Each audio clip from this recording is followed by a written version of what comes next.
The leaders of the emergent church movement are now calling for the end of the Protestant Reformation. Here, Brian McLaren openly confesses that he is a post-Protestant, Catholic, unfinished Christian. In 2003, Tony Jones released this book on youth ministry. He openly recommends many Roman Catholic practices, the most shocking of all being an entire chapter on Ignatius Loyola and the Jesuits. On page 233, he recommends the occult New Age practice of walking a labyrinth. He then goes on to boldly recommend the spiritual exercises of Ignatius Loyola. These mind control techniques have been used by Jesuits for hundreds of years. On page 103, Tony Jones suggests forming a 30-day Ignatian summer camp. It is also interesting to note that both McLaren and Jones have their books published by Zondervan, which is owned by Rupert Murdoch, as we discussed earlier. Please notice the interesting symbol on this emerging church website. Does it look familiar? Clicking on this link will take you to their bookstore where you can buy a book about the Roman Catholic Mass, or perhaps a book on Catholic evangelism. Another spokesman for the emerging church is a woman named Phyllis Tickle. On pages 46 through 47 of her book, she writes, "Now, some 500 years later, even many of the most die-hard Protestants among us have grown suspicious of Scripture and Scripture only. We question what the words mean, literally, metaphorically, actually. We even question which words do and do not belong in Scripture and the purity of the editorial line of descent of those that do.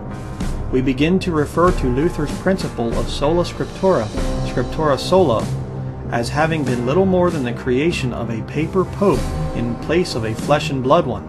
And even as we speak, the authority that has been in place for 500 years withers away in our hands.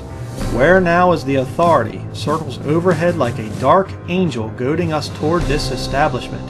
Where indeed?"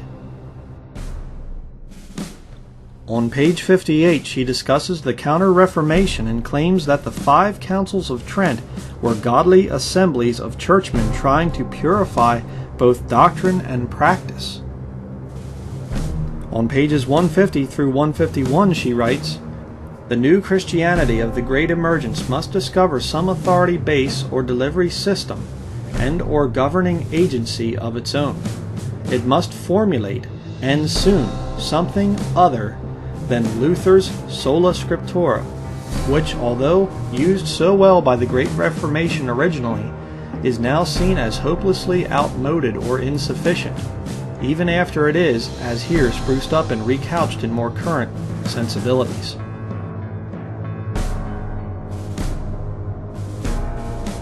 Now that the King James Bible has been removed from the hands of the majority of professing Christians, Satan's false prophets are able to deceive them into thinking that the Roman Catholic Church is no longer the enemy of Bible-believing Christianity.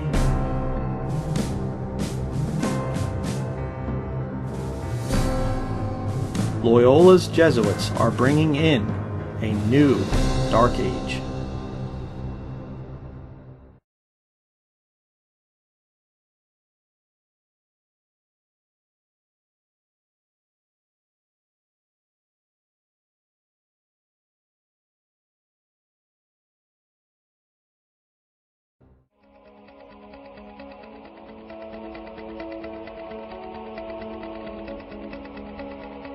For 500 years, the basis of authority has been sola scriptura, scriptura sola, and it's not anymore.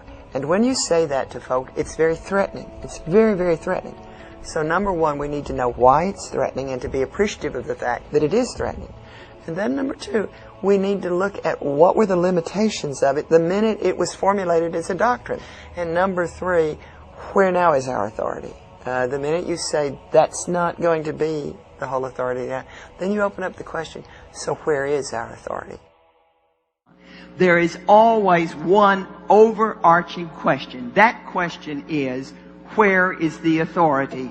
Because we don't know. We have lost our authority. You and I now live in a globalized society. Who's got the authority? One of the things that's happening in this great emergence is that the division between Roman Catholic believers and non-Roman Catholic believers is dwindling away as they enter into the emergence. It's not just a matter of coming and sitting in a pew and enduring 50 or 70 or whatever minutes of observing something happen, but it's saying, I want to experience God. I'm interested in coming into an experience here. Worship is participatory and multisensory. People are encouraged to tangibly express their spirituality. Many are weaving together elements from different religious traditions, especially Catholicism and Eastern Orthodoxy. Some are discovering medieval mystical practices, such as walking the labyrinth, but adding decidedly modern twists. It's a pick-your-own-mix approach that also stresses community and social justice. More and more of us are feeling that if we have a version of the Christian faith that does not make us the kind of people that make this a better world, we really want no part of it. There are similar practices in mainline Protestant churches, such as Cornerstone United Methodist Church in Naples, Florida. There, a blue jeans-wearing, electric guitar-playing minister leads a lively service that combines United Methodist tradition with high church liturgy and a Pentecostal flavor. I joke around in saying that I'm more of a Catholic-Costalite than I am a United Methodist, and I think that's because each of those traditions has added so much to my faith experience in my growth. The Jesuits, who have so informed the educational life of this country, were started as part of the Counter-Reformation. It was the response of Catholicism to the Protestant push. In the same way, Protestantism today is going to respond, part of it, a part of this 30%, is going to respond to the pressure of the emergence. I said every period of upheaval, every time we do a 500-year rummage sale, we have a central question: where now is the authority? The authority for the Reformation was sola scriptura and scriptura only. Scripture only and only Scripture. No more Pope, no more magisterium, only the Scripture. That authority won't work now. Not that Scripture isn't the authority, but that the absolutism with which Protestant established it as the authority has now shattered and gone. You'd save a lot more souls if you could get rid of doctrine, and that's the truth, you know. Reel them in and then tell them the price of eating. Your kingdom is in your hands and in your shaping. Go forth and bring forth a new form of Christianity that will serve a new culture. And may God bless you.